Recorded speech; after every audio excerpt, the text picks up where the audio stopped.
ಇನ್ನು ಬೆಂಗಳೂರಿನಲ್ಲಿ ಈ ಆಟೋ ಗ್ಯಾಸ್ಗೆ ಭಾರೀ ಅಭಾವ ಬಂದ್ಬಿಟ್ಟಿದೆ. ಆಟೋಗಳಿಗೆ ತುಂಬತಕ್ಕಂಥ CNG ಗ್ಯಾಸ್ ಬಂಕ್ಗಳೆಲ್ಲ ಕ್ಲೋಸ್ ಆಗ್ತಾ ಇದೆ. ಇದರಿಂದ ಆಟೋ ಚಾಲಕರಿಗೆ ಭಾರಿ ಸಮಸ್ಯೆ ಆಗ್ತಾ ಇದೆ.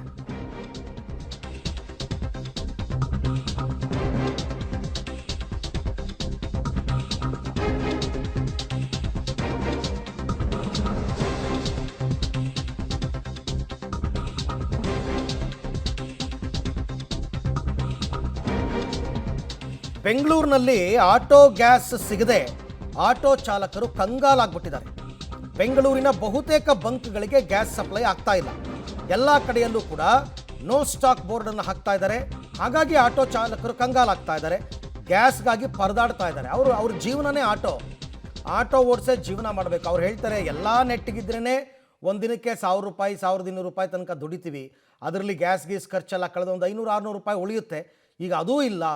ನಾವು ಸಂಸಾರ ಹೆಂಗೆ ಮಾಡೋದು, ಮನೆ ಹೆಂಗೆ ಸಾಗಿಸೋದು, ಮಕ್ಕಳನ್ನ ಹೆಂಗೆ ಓದಿಸೋದು, ಹೀಗೆ ಪ್ರಶ್ನೆಗಳನ್ನು ಕೇಳ್ತಾ ಇದ್ದಾರೆ. ಬಹುತೇಕ ಗ್ಯಾಸ್ ಫಿಲ್ಲಿಂಗ್ ಬಂಕ್ಗಳೆಲ್ಲವೂ ಕೂಡ ನೋ ಸ್ಟಾಕ್ ಬೋರ್ಡನ್ನು ಹಾಕ್ಕೊಂಡಿದ್ದಾರೆ. ಇದು ಕೇವಲ ಯಾವುದೋ ಒಂದು ಏರಿಯಾದಲ್ಲಿ ನಡೀತಾ ಇರತಕ್ಕಂಥ ಅಥವಾ ಒಂದು ಏರಿಯಾದ ಪರಿಸ್ಥಿತಿ ಅಲ್ಲ. ನಿಮಗೆ ಬಹುತೇಕ ಕಡೆ ಹೀಗೆ ಇದೆ ಪರಿಸ್ಥಿತಿ. ಎಲ್ಲೂ ಸಿಗ್ತಾ ಇಲ್ಲ. ಕೆಲವು ಕಡೆ ರೇಟ್ ಜಾಸ್ತಿ ಮಾಡ್ಕೊಂಡಿದ್ದಾರೆ, ಅವ್ರಿಗೂ ಸಪ್ಲೈ ಆಗ್ತಾ ಇಲ್ಲ ಅಂತ. ಈಗ ಆಟೋ ಗ್ಯಾಸ್ ಅಭಾವ ಅಂತಕ್ಕಂಥದ್ದು ಜಾಸ್ತಿ ಆಗ್ತಾ ಇದೆ. ಒಂದೊಂದಾಗಿಯೇ ಕ್ಲೋಸ್ ಆಗ್ತಾ ಇವೆ ಬಂಕ್ಗಳು. ಬೆಂಗಳೂರಿನಲ್ಲಿ ಆಟೋ ಗ್ಯಾಸ್ಗೆ ಹೆಚ್ಚಾಗಿದೆ ಬೇಡಿಕೆ. ಸೊ ಕಂಪನಿಯಿಂದಲೇ ಗ್ಯಾಸ್ ಬೆಲೆ ಏರಿಕೆ ಆಗಿದೆ. ಇವಾಗ ಇದು ಬಂಕ್ ಅವ್ರು ಮಾಡ್ಕೊಂಡಿರೋದಲ್ಲ, ಕಂಪನಿಯಿಂದಲೇ ಗ್ಯಾಸ್ ಬೆಲೆ ಏರಿಕೆ ಆಗಿದೆ. ಹಾಗಾಗಿ ಸಿಡಿದೆದ್ದ ಆಟೋ ಚಾಲಕರು ಆಕ್ರೋಶ ವ್ಯಕ್ತಪಡಿಸ್ತಾ ಇದ್ದಾರೆ.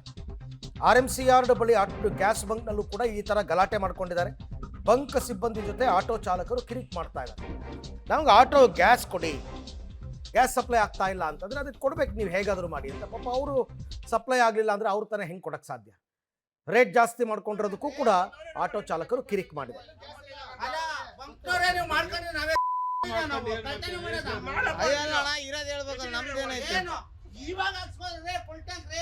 ಇವಾಗ ಆಗಿರೋದ 1 ಗಂಟೆಲಿ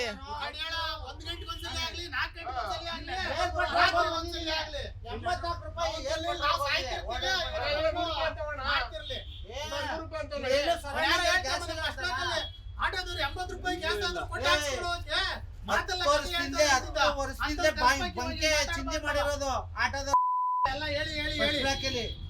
ಬರೀ 1 ರೂಪಾಯಿಗೋಸ್ಕರ 10 ವರ್ಷದಿಂದ ನಾನು 6 ತಿಂಗಳು ಒಳಗಡೆ ಇದ್ದೆ. ಅರ್ಥ ಆಯ್ತಾ? ಬೆಂಕಿನ ಹಚ್ಚೋದು ಇದಂತೂ